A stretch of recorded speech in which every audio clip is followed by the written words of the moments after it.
Je vais également vous expliquer comment effectuer une pose de vernis. Je me suis rendu compte qu'en fait, il y en a beaucoup d'entre vous qui posent des questions de savoir quel est le protocole pour poser un vernis correctement, savoir comment on le fait. Donc, eh bien, pourquoi pas vous l'expliquer dans cette vidéo. Alors, plutôt que de vous montrer mes ongles et vous expliquer tout ça et vous voyez rien, en fait, je commence cette vidéo comme ça. C'est ma première. Je suis peut-être pas forcément très à l'aise. Veuillez me pardonner. Bon, on va débuter la vidéo pour ce nail art et les explications pour la pose de vernis. C'est parti! Donc, quand on commence une pose de vernis, il y a 3 étapes. 4 couches faites en 3 étapes. La première couche, c'est la base de vernis. En base, il n'y a pas de forcément bonne ou mauvaise base. On utilise un petit peu celle que l'on souhaite. Moi, j'utilise celle-ci parce qu'elle sèche très vite, mais après, on utilise la marque que l'on veut. La base permet de protéger la plaque, c'est-à-dire l'ongle, des pigments du vernis, tout simplement. Parce que quand on met un vernis généralement couleur rouge, couleur foncée, il peut arriver que les pigments du vernis viennent s'imprégner dans la plaque et créer des taches. Et ces taches-là, on peut faire ce que l'on veut, on n'arrivera pas à les enlever. Donc, afin de protéger la plaque, on pose une base. Donc quand on pose la base, on n'est pas forcément obligé de s'appliquer. Dès l'instant qu'il y en a sur toute la plaque, c'est le principal. On la met en couche fine, on fait le bourrelet de l'ongle et voilà. Donc une fois la base sèche, on vient appliquer son vernis de couleur. Donc je vous disais tout à l'heure que le vernis se pose en 4 couches mais 3 étapes.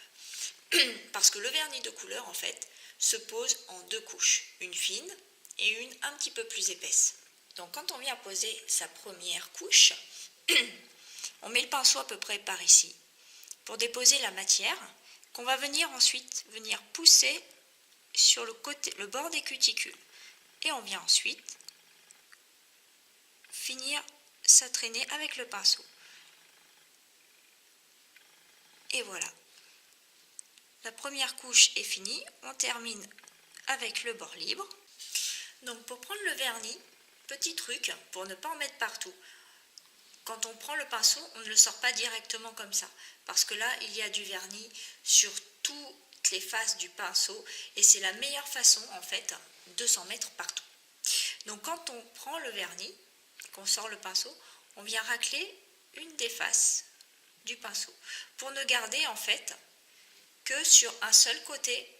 Et donc, la quantité de vernis nécessaire. Tout simplement. Et ça évite ainsi de s'en mettre tout partout. Donc même chose, là on vient faire sa deuxième couche, on pose la matière, on la pousse vers les cuticules et on termine.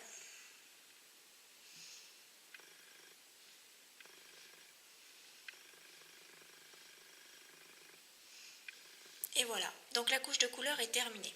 Si toutefois des fois il vous arrive de déborder, vous pouvez prendre un dotting tool et venir juste enlever l'excédent, tout simplement. Là j'en ai pas beaucoup, mais bon, si toutefois ça vous arrive, le petit dotting tool et c'est magique. Donc moi ce que je fais, mais ça c'est propre à moi, afin de ne pas perdre de temps pendant la sèche du vernis, je viens refaire le contour de mes cuticules. Donc là c'est du dissolvant, vous pouvez également utiliser de l'acétone, bien que l'acétone assèche quelque peu la peau, donc il est préférable de prendre du dissolvant. Donc on utilise pour cela un pinceau, faut prendre un pinceau bas de gamme, faut prendre le meilleur prix de chez Jiffy ou des sites internet. Ça c'est un vieux pinceau que j'avais dû acheter 2 € le lot, quoi. Et ça va très très bien biseauter. C'est impeccable pour faire le contour des ongles. Donc on vient tremper le pinceau, on enlève l'excédent. Hop, sinon après en fait si on n'enlève pas l'excédent ça coule le long des cuticules et ça peut faire baver le vernis, je n'aime pas du tout. Et ensuite tout doucement on vient refaire le contour des cuticules, on enlève toutes les petites bavures de vernis, tout ce genre de petites choses. Donc le temps de faire les 10 doigts, et bien le vernis il aura séché. Voilà. Donc pour cette prochaine étape, on va utiliser un autre vernis d'une autre couleur. Moi, j'ai sélectionné le vernis holographique de chez Color Club parce que tout simplement, j'adore cette marque et j'adore leurs holographiques, mais je crois que je n'ai plus besoin de vanter leurs propriétés. J'en mentionne suffisamment souvent dans mes articles, je crois. Bref, donc, pour faire le nail art en question, c'est franchement très simple.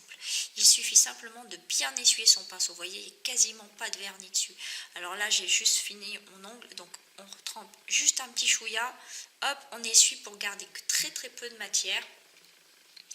Et ensuite, on vient déposer le peu de matière, donc quasiment rien, sur la plaque en faisant des petits balayages.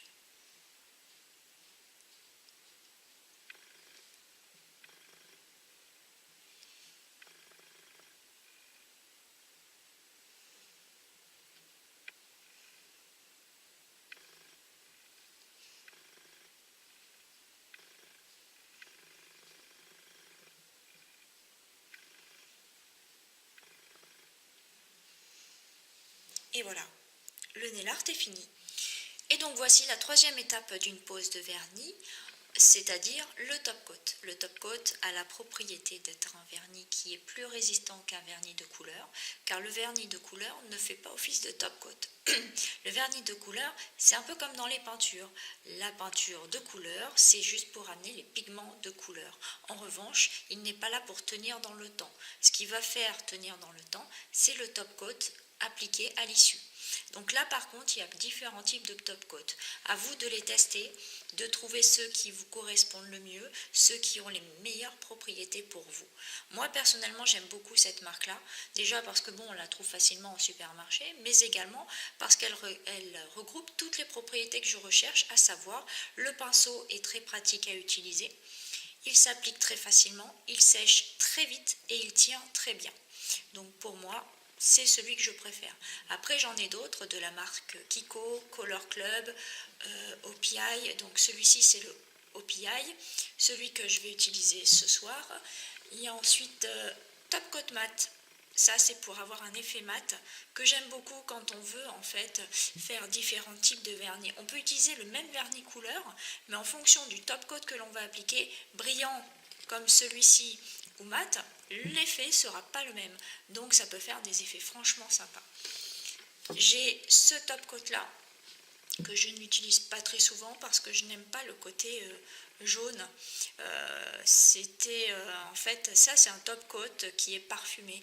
Donc bon, le côté parfumé c'est agréable certes, mais on s'en passe un petit peu. Moi je préfère le fait qu'il ne soit incolore plutôt que parfumé. Et pour finir, j'ai également le Kiko. Le Kiko, il est pas mal, il est brillant, mais il est trop pâteux pour moi. Bref, je ne vais plus l'utiliser dans des décos et puis pour tenir des strass, des choses comme ça, parce qu'il est très pâteux qu'en guise de top coat même. Mais je me répète, cela n'engage que moi. À vous de tester et de sélectionner les top coats qui vous conviendront le mieux. Donc voici la dernière étape, on pose le top coat en couche épaisse et on n'oublie pas le petit bourrelet. Faire le bourrelet en fait vous permettra de tenir votre vernis plus longtemps. Et voilà, la pose de vernis est ainsi terminée. 3 étapes, 4 couches. Ça peut paraître long, mais si vous voulez garder votre vernis le plus longtemps possible, c'est malheureusement toutes les étapes qu'il doit falloir respecter. Donc voilà pour ce nail art qui est enfin en vidéo. J'espère qu'elle vous aura plu, que vous aurez appris certaines choses. N'hésitez pas à me laisser en commentaire vos suggestions, vos remarques ou vos critiques, car c'est ainsi que l'on avance. Je vous fais de gros bisous et je vous dis à la prochaine fois.